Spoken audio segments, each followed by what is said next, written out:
Dapat 10.000 follower dalam 7 hari. Closing ratusan juta dari digital product. Passive income, tidur aja dibayar. Hidup impian semua orang kan?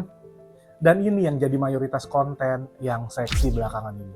Tapi anehnya makin banyak yang mungkin dapat semua itu, tapi beban kerjanya makin gila. Kalau dulu bisa dikerjakan dengan membawa spirit bersenang-senang, sekarang berasa seperti tuntutan. Belum ditambah dengan orang-orang yang merasa privasinya jadi terganggu. Kesehatan mentalnya mulai kena. Sampai ada yang bilang setelah sampai, baru menikmati sebentar, kemudian hilang arah dan pamit. Lucu ya, kita kejar semua itu buat bahagia katanya. Tapi setelah nyampe, kok malah jadi gitu? Kita bahas di video ini.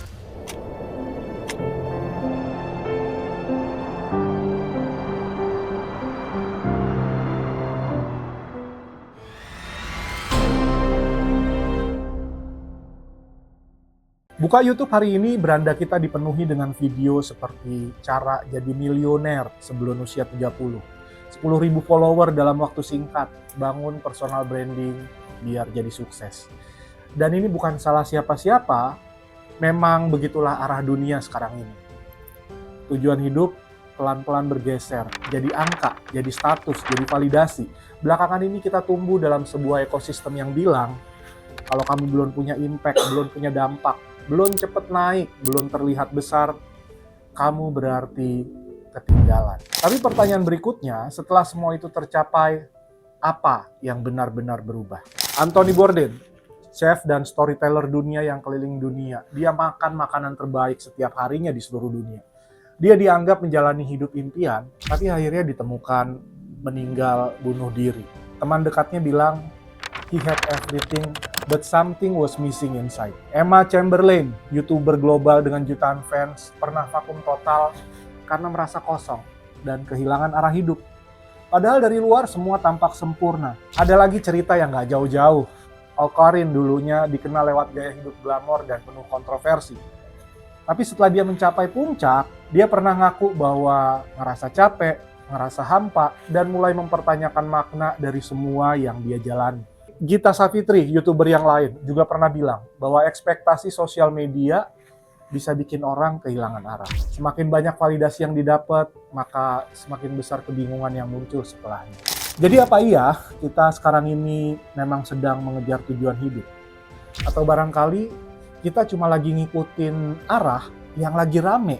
Dan kalau itu benar, bisa jadi yang kita sebut tujuan hidup sebenarnya cuma mitos. Mitos baru yang dibentuk oleh algoritma dan ekspektasi publik. Jadi apa iya kita sedang mengejar tujuan hidup?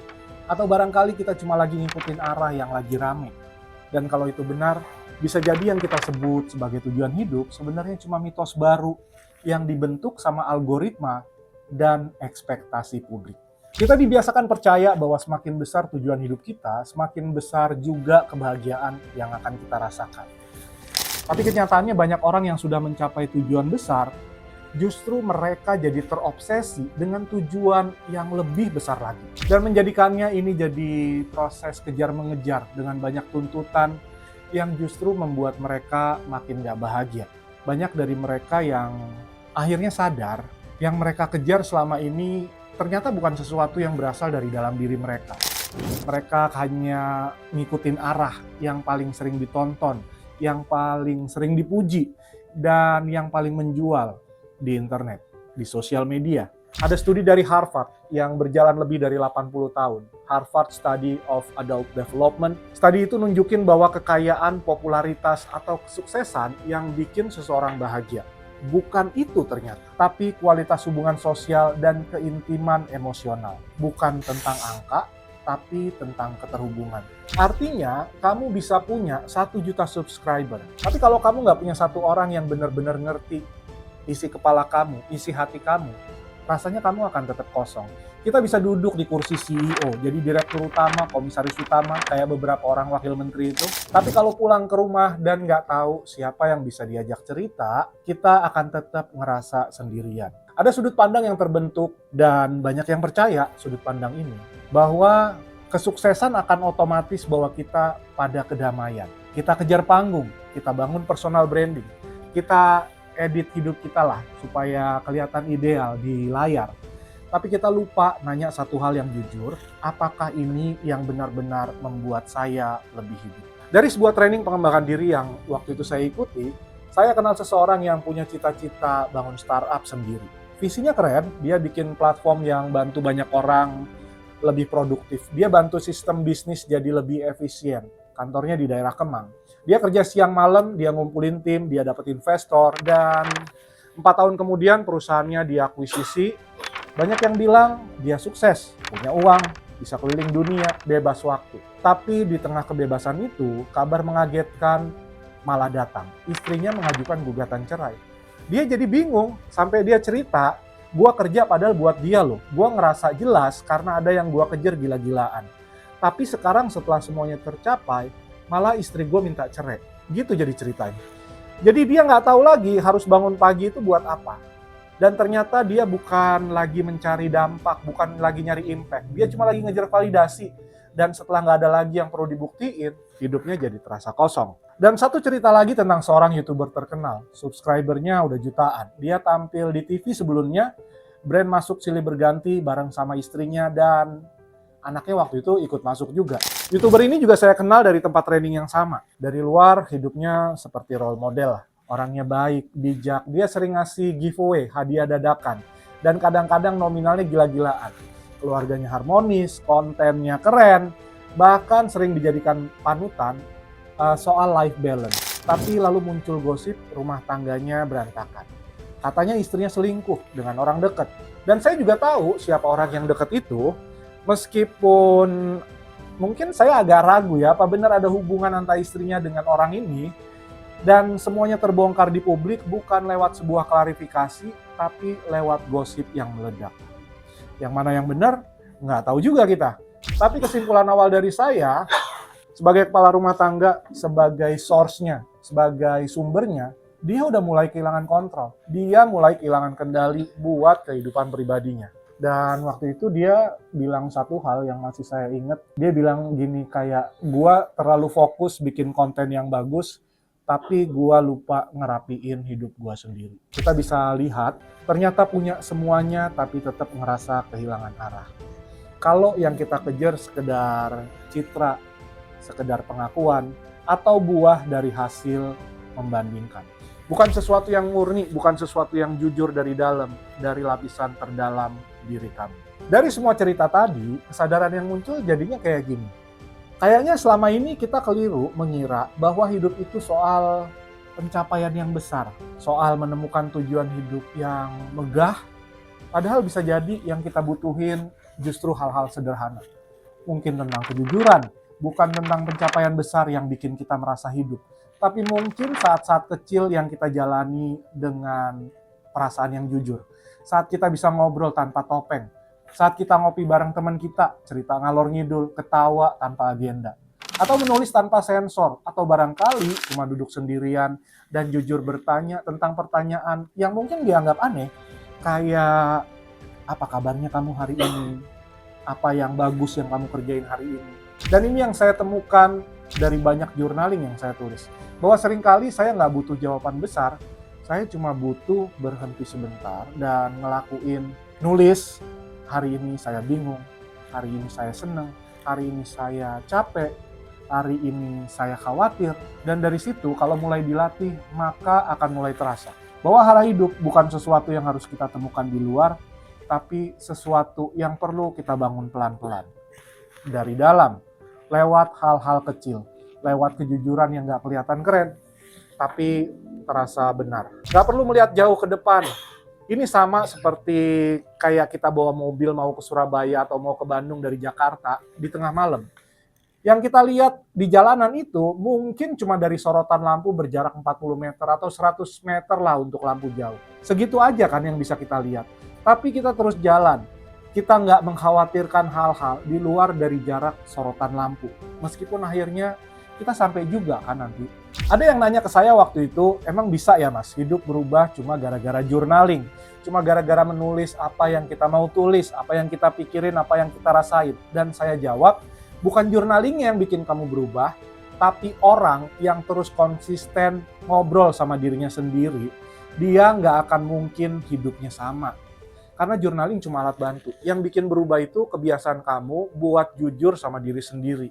Dan itu setiap hari. Kita terlalu sering pengen hidup berubah cepat, tapi kita nggak punya komitmen pada proses yang pelan-pelan ngebentuk kita. Padahal justru disitulah perubahannya terjadi.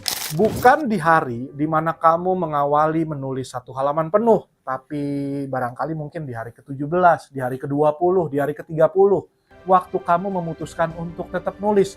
Meskipun mungkin cuma satu kalimat, kayak saya lagi kosong, tapi saya tetap ingin nulis. Dan saya tahu, rasanya bangun kebiasaan baru itu nggak gampang. Saya ngalamin sendiri, saya muslim dari lahir, saya tinggal di Bandar Lampung, tapi sekitar kelas 4 SD saat ayah saya pergi dan nggak balik lagi, saya diberangkatin ke Jakarta dan disekolahin sama bude saya di Strada, sebuah sekolah Katolik. Jadi saya nggak punya banyak kesempatan dan juga nggak punya banyak keinginan lah untuk belajar tentang agama Islam, termasuk nggak bisa baca Al-Quran. Dan waktu akhirnya saya memutuskan untuk serius belajar, umur saya udah 30-an, rasanya malu, berat. Nangis saya waktu itu. Saya baca satu huruf aja kayak butuh waktu gitu, dan tiap kali salah saya kesel sendiri. Cuma buat nginjak satu huruf. Nangisnya tuh karena penyesalan. Tapi saya tahu kalau saya cuma nunggu semangat saya datang, saya nggak akan pernah mulai. Dan cara sederhana saya ya cuma pasang satu cantolan. Jadi ada kebiasaan yang pasti saya lakuin tiap hari, kayak misalnya habis sholat maghrib, atau sholat subuh, atau sebelum tidur. Dan pokoknya di setiap waktu-waktu itu, saya sisipin waktu buat saya baca Al-Quran. Walaupun mungkin cuma satu ain, cuma 5 menit, kadang cuma satu ayat. Kadang dulu nggak baca sama artinya, tapi sekarang mulai dibaca sama artinya. Dan itu saya ulang terus-menerus. Dan dari situ saya mulai paham, yang bikin saya berubah bukan karena tiba-tiba saya bisa, tapi karena saya berhenti untuk menyerah. Dan saya mau jaga janji kecil ke diri saya sendiri. Sama kayak journaling. Bukan soal seberapa bagus tulisan kamu, tapi tentang seberapa jujur dan konsisten kamu hadir buat diri kamu sendiri. Karena dari kebiasaan kecil itu pelan-pelan cara berpikir kamu akan berubah. Tingkat kesadaran, self-awareness kamu juga akan beda. Nilai-nilai hidup kamu mulai jernih. Dan suara hati jadi lebih berani buat bicara. Jadi kalau ada yang nanya, seberapa cepat hidup bisa berubah cuma karena journaling, saya akan balik nanya, seberapa serius kamu mau kenal sama diri kamu sendiri setiap hari tanpa drama. Yang sering terjadi pada saat hidup kita lagi gerasa nggak jelas. Kegiatan lain dalam hidup juga jadi nggak jelas dong. Kita makin sering scroll sosial media, buka Instagram, buka YouTube. Ada yang sekedar buat cari pelarian, atau ada juga yang terlalu sibuk nyari jawaban di luar. Lewat video motivasi, kata-kata mutiara, atau ucapan orang yang kelihatannya bijak. Tapi semakin banyak yang kita dengar, kayaknya semakin berisik juga suara di kepala kita. Sampai akhirnya kita duduk sendiri dalam diam dan mulai nanya pelan-pelan, sebenarnya gua ini lagi nyari apa? Lagi nyari apa sih? Dan kalau kamu sampai di titik itu, di tengah rasa bingung, rasa capek, atau rasa kosong, ada satu hal yang mungkin kamu belum sadari. Mungkin itu bukan cuma tanda bahwa kamu lagi kehilangan arah, tapi juga sinyal bahwa Tuhan lagi manggil kamu untuk balik. Balik ke diri sendiri, balik kepada kejujuran, balik kepada kesadaran. Bukan lewat mimpi besar, tapi lewat keresahan kecil yang kamu rasain tiap malam sebelum kamu tidur. Lewat pertanyaan-pertanyaan iseng kayak, ini semua buat apa sih sebenarnya? Kenapa gue ngerasa jauh bahkan dari diri gue sendiri? Itu mungkin bukan sekedar overthinking, itu bisa jadi bisikan paling halus dari Tuhan. Tapi masalahnya adalah kita kan terlalu sibuk. Kita kadang-kadang ngerasa kita harus kuat, kita harus bertahan terus. Kita terlalu keras sama diri sendiri. Satu-satunya hal yang Tuhan pengen cuma ini. Cuma kamu berhenti, kamu duduk, dengerin suara kamu, dengerin suara di dalam diri kamu yang udah lama kamu abaikan. Saya pernah ada di sana soalnya, bukan cuma sekali dua kali. Jadi saya mulai percaya kalau kita mau jujur dalam diam, Tuhan pelan-pelan akan bukain arah. Nggak selalu lewat mujizat, nggak selalu lewat keajaiban, nggak selalu lewat baca doa-doa tertentu, atau mungkin baca sholawat. Kadang cuma lewat satu kalimat yang kamu tulis sendiri. Kadang mungkin lewat momen nangis pada waktu kamu bingung, nangis sendirian di kamar. Karena akhirnya kamu jujur, kamu mengaku bahwa kamu capek, dan dari sanalah perjalanan yang sebenarnya dimulai. Belakangan ini lagi viral, YouTuber yang ngomongin hal-hal kayak, kalau lo masih tidur siang, jangan mimpi jadi orang sukses. Atau bangun subuh, kerja 16 jam sehari, nanti juga lo bakal ngelihat hasilnya. Saya nggak bilang itu salah, nggak ada yang salah dengan kerja keras. Nggak salah juga kalau ada orang yang rela nggak tidur demi ngebangun mimpinya. Tapi pertanyaan pentingnya adalah, buat siapa semua itu? Dan kemana arahnya? Karena kerja keras tanpa arah, itu cuma bikin kita jadi capek, bukan jadi tumbuh. Tidur siang atau nggak tidur siang, bangun jam 4 atau jam 8 malam, itu kan cuma strateginya. Itu cuma bagian dari tekniknya lah. Ya nggak sih?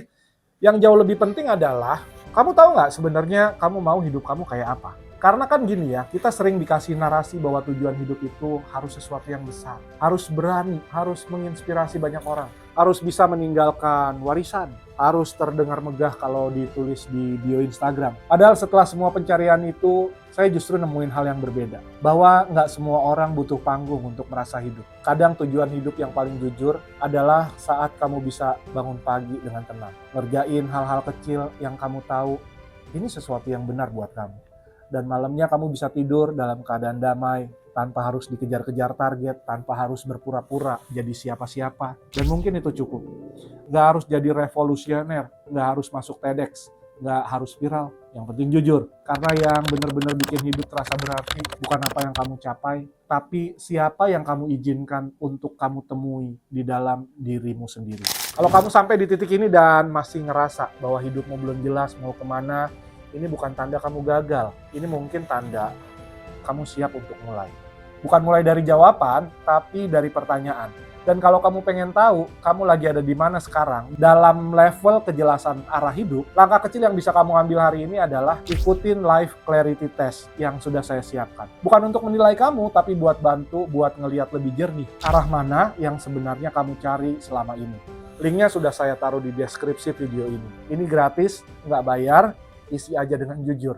Karena kadang kita cuma butuh satu cermin kecil buat menyadarkan kita, buat bikin kita sadar bahwa hidup kita belum terlambat. Setelah tes itu, kamu nanti bisa lihat hasilnya dan bisa pertimbangkan untuk ikutin rekomendasi alat bantu yang bisa bikin kamu ngobrol di tempat yang tenang dengan diri kamu sendiri.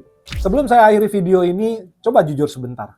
Semua pencapaian yang kamu kejar sekarang, mungkin uang, popularitas, branding, timeline sukses di usia 30, atau harus menikah di usia sekian, atau mungkin endorsement mungkin.